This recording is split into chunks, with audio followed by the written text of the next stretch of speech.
آل بيت الرسول سلام الله عليكم والتسليم. بشرى لكم أهل بيت إني لكم ذو اشتياق. نعم الأئمة آل البيت والإسام أسباب طه بنو زهرائه الفاطم. مولاي صل وسلم دائما أبدا على حبيبك خير الخلق كلهم. بسم الله الرحمن الرحيم، والصلاة والسلام على سيدنا ومولانا وطب قلوبنا محمد بن عبد الله وعلى آل بيته الطيبين الطاهرين ومن والاهم بإحسان إلى يوم الدين. أما المشرف لا تفي لجبه ومبوفون إسلامي كفولي. السلام عليكم ورحمة الله تعالى وبركاته. شرف لا تفي جبرانيكا شرف لا دوا دوما جمكا أني أنكرمه أبو جعفر محمد جباتي أني ينصره شرفوكا كنكا كما شرفوكا كمولا الدنيا شرفولا كشرفوكا كو صعب كنيفو موي ولا سا علبي أبارك دو أنا وبلا جلنا. أمي أنكرمه بسم الله كفايكو. السلام عليكم ورحمة الله تعالى وبركاته. وعليكم السلام ورحمة الله تعالى وبركاته. أبو جعفر أنتم بالدنيا فلو تقومانكا دوكونو ني جعفر الصادق أبو جعفر فا أني دوفو أكا أنا سيدات مليونا نبي أما فكادو على رك كولا بنا تقولي أكا فاتولي وكرا تقول جمعنا. بسم الله الرحمن الرحيم. اللهم صل على سيدنا ونبينا محمد وعلى آله الطيبين الطاهرين وصحبه المنتجبين وعلى جميع الأنبياء والمرسلين وعباد الله الصالحين. أبا الزهراء أمبي كشيني حنيني عن بركة دالبا مسافة أكو كبلا جلينكا كدو يني مغوفة كدو كموي كاد على ديلي سبحانه وتعالى أمنا من فو على كانويا على كامنة على كا أكى أما دلوي يوم القيامة. أبو زهراء أني دوني فو جعفر صديق كولا أتبا بادرو سولا عليك كلاندين كلي وتقدكم يكو جابر بن حيان الجبرو وتقبرا أودلا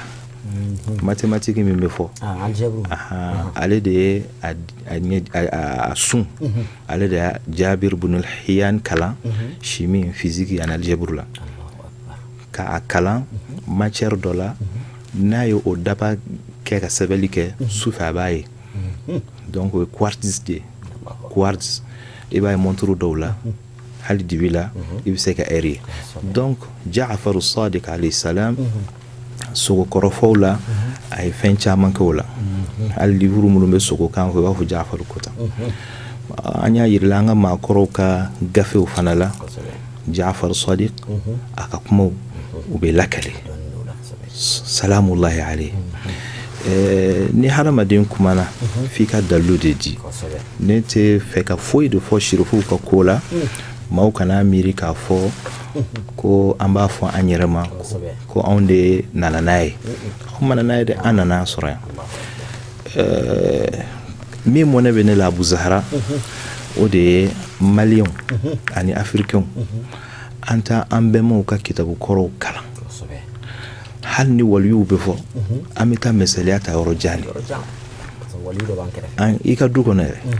itu lukufo we filier wala ma hasidia de do neta do mindo to min kadi ibse ka fala kwa nga ne kon ba do ku beninte ni kitabu ya madu negela akanga do negela no ye el kawkabul waqad ma hala titri reseben jogo akalanga go kuma te ni kuba akonona fon ni kubulu fana kala maniskiro de do akalanga go يا فهم بولا سبليدو كوكب الوقاد عليه الشيخ سيد المختار الكنتي الكبير أكولا فيلندي دو دا يعني نيغا كوب وردي من أصل الجمعي دونك وردي يرى بورامي كولاشي بورامي مانيومايا بورامي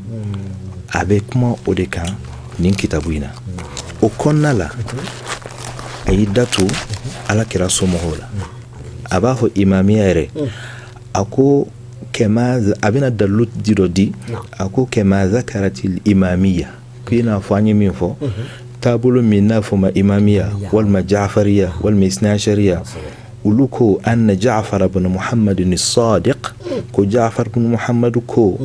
inna lillahi 63 isman ko ka fo ala to be bi kono don ko ay ka chanoy ko kuma do la ke keme sabani bi woroy kuma do law aziyat o kofe abina ni ahlul baytu ka kuma chamaye ni kono donc antina sekin Jafar ka ko kambile Jafar ya ka nyana mayen keta a donen do besonen do ay ga akshi laban wakati no ye shawwal kalo o kile muhan duru hijira san keme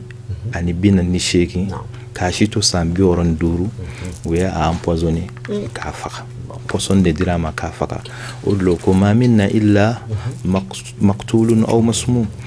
imamun kelon numa poson di mima ka bahad a empoisonné e ba suru ya afani pambure donc aka ko labana min chokoyala ya aba zahra alika burube baqiya alaka anke akaburu jura bay aka kuma ko na ko ni mo ya alika buru jura ko eni fantaya atafo ko akera chokodi yani mo ya ali jura ibado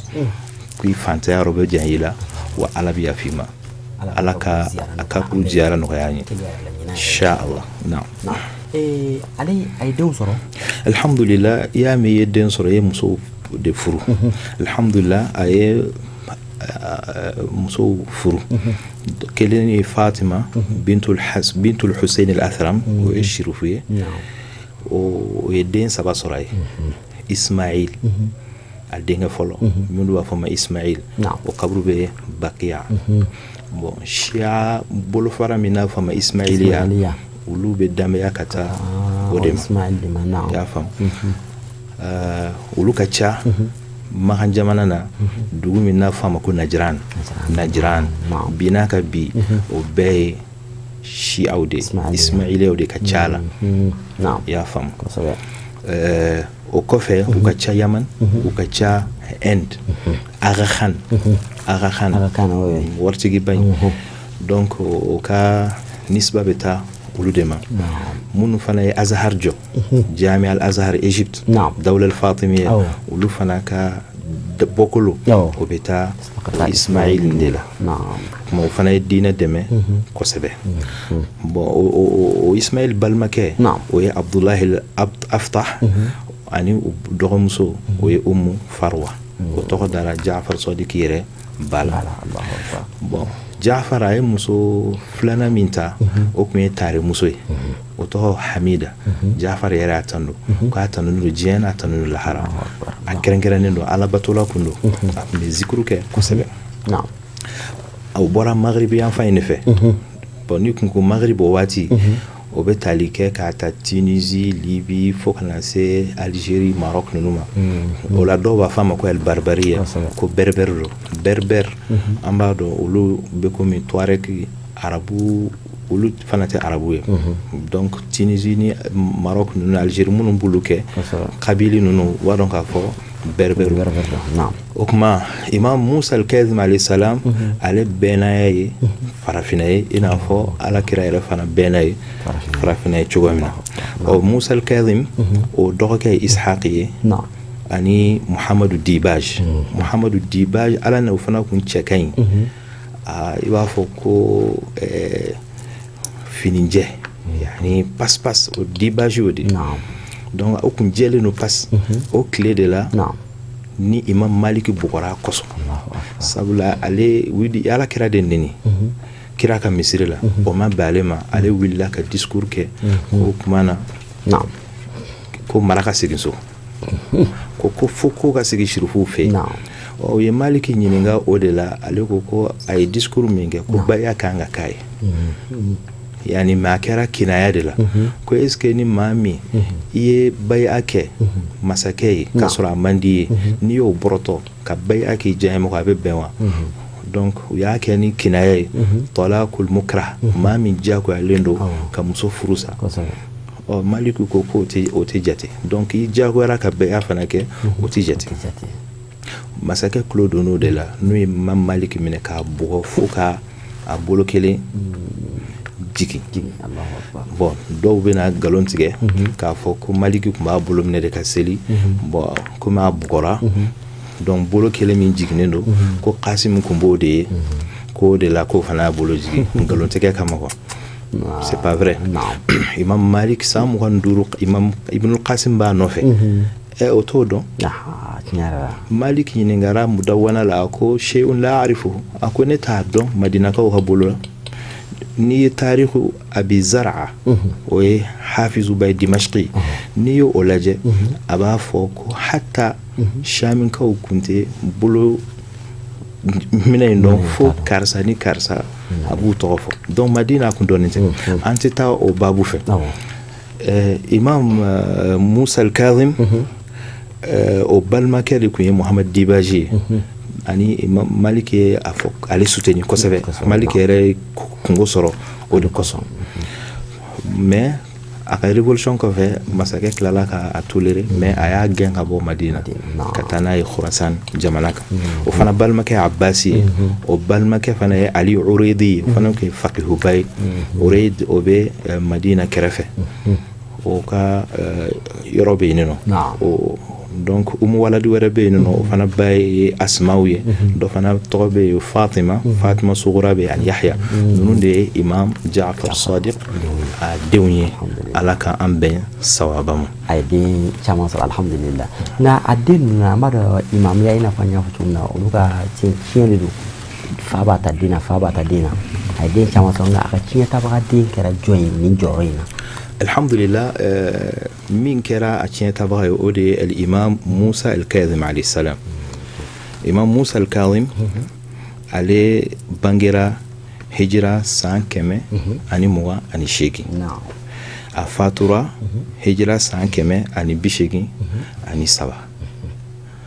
a ka fatuli an y'o fɔ o kɛra arajaba dɔ de fɛ tile 25 o la Imam Musa al-Kazim alayhi salam ale tun ye farafin de farafin ale tun fari finnen don fari kun finnen don o kumana n'a fɔra ko shirifu kɛra farafin ye o kana gan dɔ la sabula depuis Madina ka don dɛ wa hali bi n'a ka bi shirifuw bɛ Madina minnu finnen don ne yɛrɛ jɛlen don n'olu ye Madina anu sigira asulu de don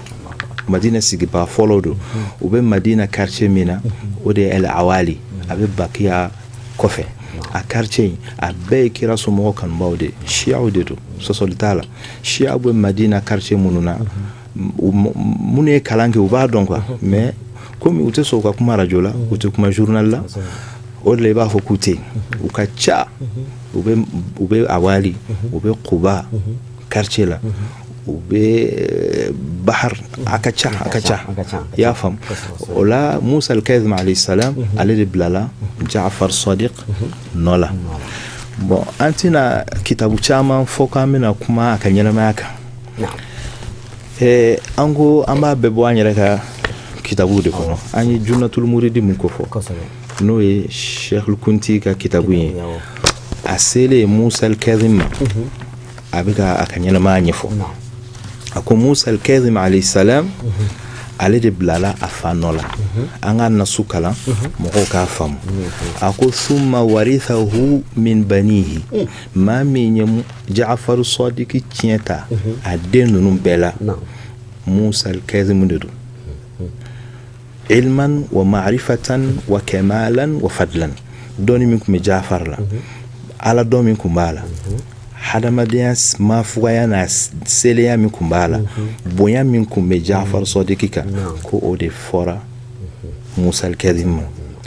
munna a tɔgɔ dara ko al-Kazim a ko summi al-Kazim ko a tɔgɔ dara al-Kazim Kazim kɔrɔ wal-Kazimina al-ghayza wal-afina anin nas wallahu yuhibbul muhsinin maa min bɛ muɲu a bɛ pan kow kunna a ko likathrati tajawuzihi wa hilmihi maa muɲunenba maa sabalilenba وكان معروفا كواكن دونندو عند أهل العراق إراكي كوفة ما من النوية أبو مدينة كتانا يكسولا إراك نعم كواكن دونندو كو بباب قضاء الحوائج الله أكبر كم هو غلامبغا حالا سومايلا مالي بناك بي ني كتابو كلا إنه جامع كرامات الأولياء نعم. للنبهاني موسى الكاظم قبر وبافو قبر موسى بن جعفر الترياق المجرب كموسى بن جعفر صادق كوني ترى قبر جورا كو يفرا مي ببنا كان كافو مكو بغلاي سيكافو يتالا افال نما كو باب الحوائج يعني ني شرحو يوكا بونيو كلا مي مكو غلانا ويودي موسى الكاظم عليه السلام ako chogodi tukuni kunti ko chogodi jabata ga folita de ngama fonyina ka kon sanke me flanye ni kuma no be ka fo mali dugu koloka mashallah wa kana ko Musa ibn Ja'far kun kera abada ahli zamanihi Allahu akbar akumbe ala bato katema aklela mabeka sun nafla seli ya fam finendo foka fimai moken kumechogo mi Zainul Abidin fu kumetoka aka selino kumetoka ashene katoka sele kabwala afatura ka to sujudula Musa al-Kadhim alayhi salam ka kumbe ala bato katima aklela mabeka wa a'lamahum akalane nunu bay mashallah wa askhahum fonisere kundo kateme ubeka naam ebe moraini ble abana jugul manda kemalu dafara ka dafara dono de sa doni ta fanfe Harun Rashid ya nyininga Harun Rashid a monena kwa akoko au ba awere nega munela au kawi zuriyatu rasulillahi kasora ya ali deni kawi kira modewe kasora aw ali de ma be damya kata fade ma ti damya kata ba Musa al-Kadhim ko ma ko mumunu nyamo ite haketo doni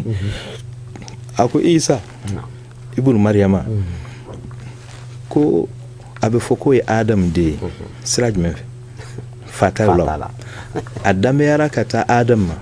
adamera kata Ibrahim baka siradi fe abu Qur'an ko lokalaye ako min zurriyatihi Dauda wa Sulaiman ko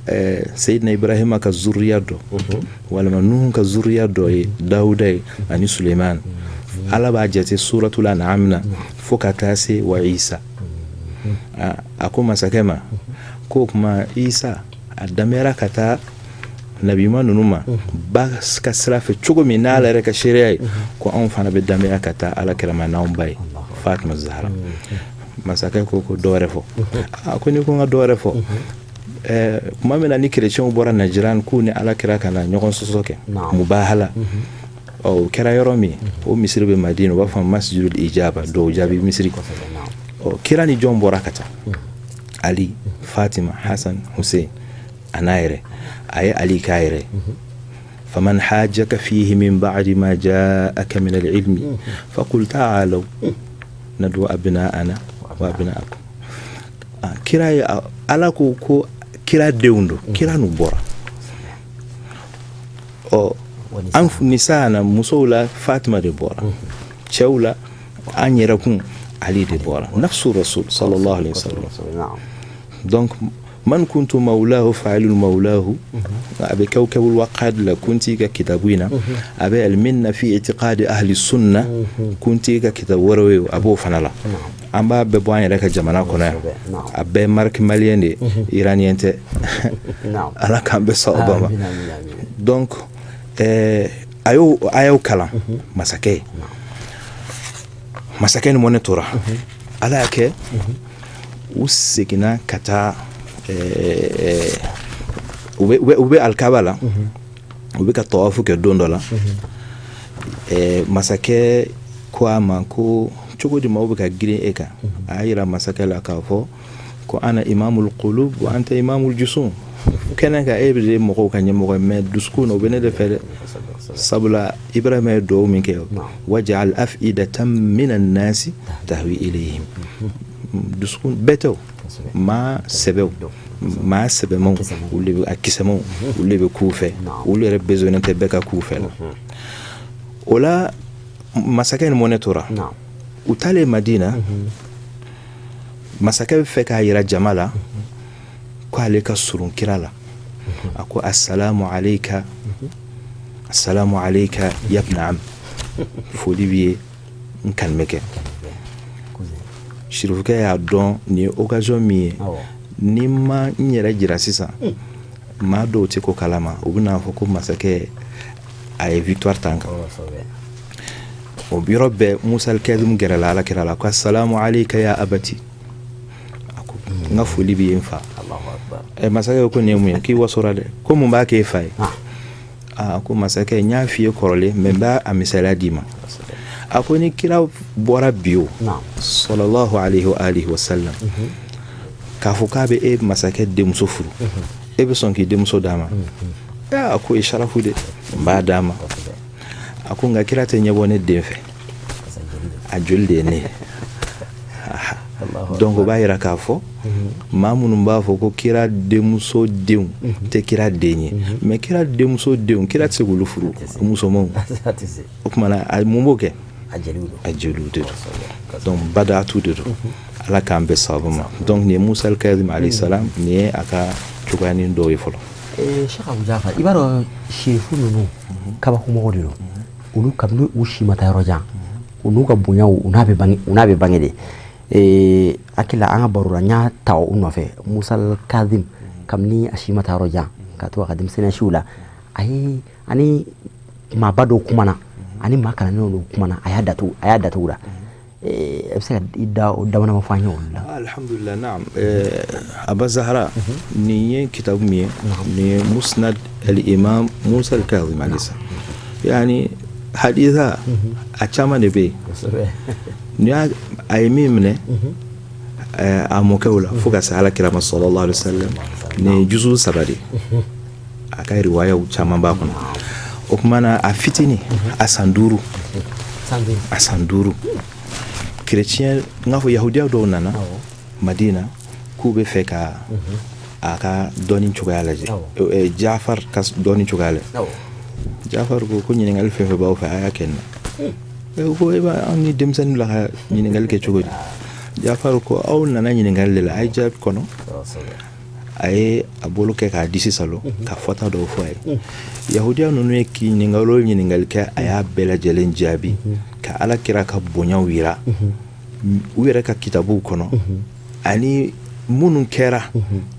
kira yɛrɛ tile la maa kɛɲɛko la k'o bɛɛ lajɛlen lakɛlɛ u b'o sɔrɔ nin kɔnɔ ani fana ani Abu Hanifata fana cɛ i y'a faamu wagati n'a a cogoya kɔsɔn an bɛ kelen fɔ o la Imam Abu Hanifata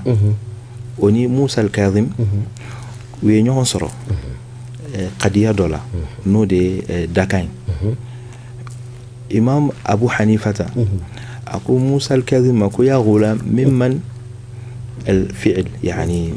بارا ببوجون لا يعني ممن المعصية كوتا أبورة جمعين إمام موسى الكاظم كو كوتا كوني نياجة تمنه كو $7 كيلو إما على جون جاكو يا كاكي ولا ما ala ni jɔn jɛra k'a kɛ walama jɔn y'a kɛ ala sen t'a la ni ala ye jɔn jagoya k'a kɛ ni y'a sɔrɔ a bɛ san 7 ɲɔgɔn na ni ala ye jɔn jagoya k'a kɛ ka tila k'a ɲangata ala ye tɔɲɔli kɛ dɛ ni ala ni jɔn jɛra de k'a kɛ associé fila min ka girin n'o o y'a bagara fitinin ma o bɛɛ ye tɔɲɔli ye ala tɛ a y'a ka se yira la ala tɛ tɔɲɔli kɛ o tuma na ni jɔn de y'a kɛ k'a sɔrɔ ala bɛ se ka jɔn bali a ye cidenw ci fana ka kangari da ye o bɛɛ la jɔn ye kulokun gɛlɛya ka ala kota o tuma na jɔn de y'a ala sɔsɔ ala sen t'a la Abu Hanifata a ko n sɔnna ka kɔlɔsi bila nin so dunke ninnu ye nin ye depuis a san 7 o sa ɲininkali laban waati cogoya kama ɲininkali dɔ de la ka k'a la i n'a fɔ ɲininkali bɛ sen na hali bi aw kira somɔgɔw aw b'a fɔ ko aw de bɛ tiɲɛ kan aw dun nɔfɛ mɔgɔw man ca a y'o jaabi léger na a ko a ka kalanden ma a ko karisa a ko n'i taara sanu damanda la komi mɔgɔw talen no damanda la hali baarakɛden tɛ ka sɔrɔ Bamakɔ bilen ko n'i taara damanda la i ye bɔgɔ de ta e yɛrɛ b'a dɔn bɔgɔ don mɔgɔw ko sanu k'i b'a to i bolo ko mɔgɔw ko sanu don a ko ayi a ko n'i ye sanu ta e dun b'a dɔn sanu don mɔgɔw ko a fili bɔgɔ don k'i b'a fili ko mɔgɔw ko tɛ yan a ko ayi a ko an ka tiɲɛ bɛ ten de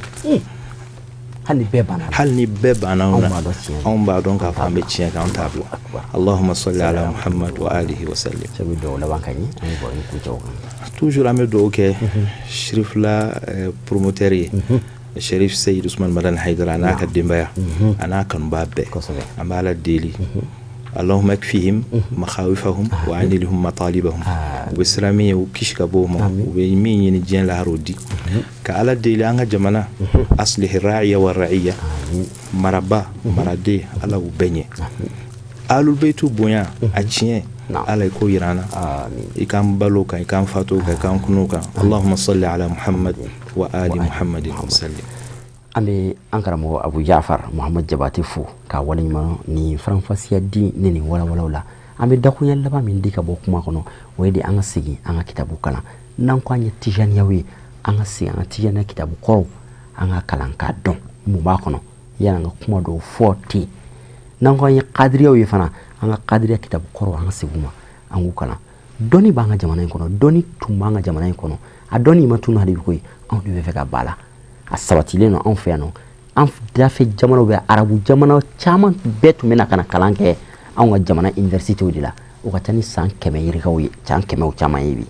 o dɔnni ninnu ma taa a bɛ yan nka a ɲɛma tunnen bɛ anw de ma an ka ɲini an ka o dɔnni ninnu ɲini k'u labɔ k'u kalan an bɛ segin ka i fo ka waleɲuman dɔn ka segin ka aw yɛrɛ fana fo ka aw waleɲuman dɔn aw minnu kɛra sirifuw fɛ aw minnu ye sirifuw kanu aw minnu ye sirifuw ka nin kɛnɛ in kanu n'o ye sirifu laduba duman ye ka Alaw taala deli Ala ka sigida nataw yira an n'aw bɛɛ lajɛlen na wassalamu alaikum wa rahmatullahi ta'ala wa barakatuhu آل بيت الرسول سلام الله عليكم وتسليم بشرى لكم أهل بيت إني لكم ذو اشتياق نعم الأئمة آل البيت والإسام أسباب طه بنو زهرائه الفاطم مولاي صل وسلم دائما أبدا على حبيبك خير الخلق كلهم